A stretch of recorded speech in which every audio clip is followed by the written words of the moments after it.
You've mentioned imposter syndrome a couple times. For everybody listening out there who's going, "What is like, can we talk about that a little bit? What does it mean for imposter syndrome?" I would say for me, it's the idea that take work, which is where I think it often settles itself for most of us. This idea that we don't deserve to be in the room.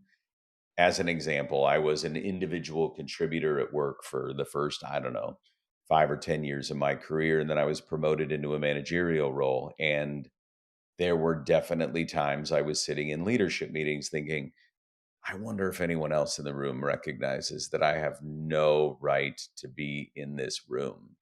And it hit when I wrote the book. It hit when I became a VP and I became an entrepreneur.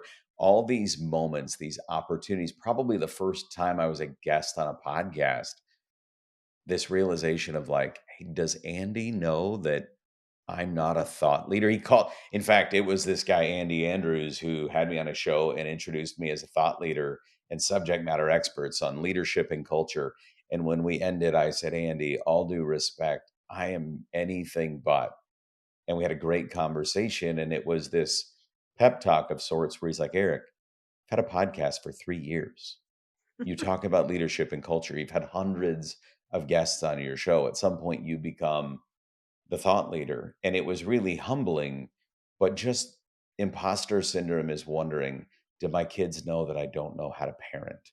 Do my kids know that I have no idea what I'm teaching them? The reality is that you're in that situation for a reason and you deserve that at bat. You deserve the title at work. You deserve to be in the room. There's a reason you're a parent. There's a reason why you met that person.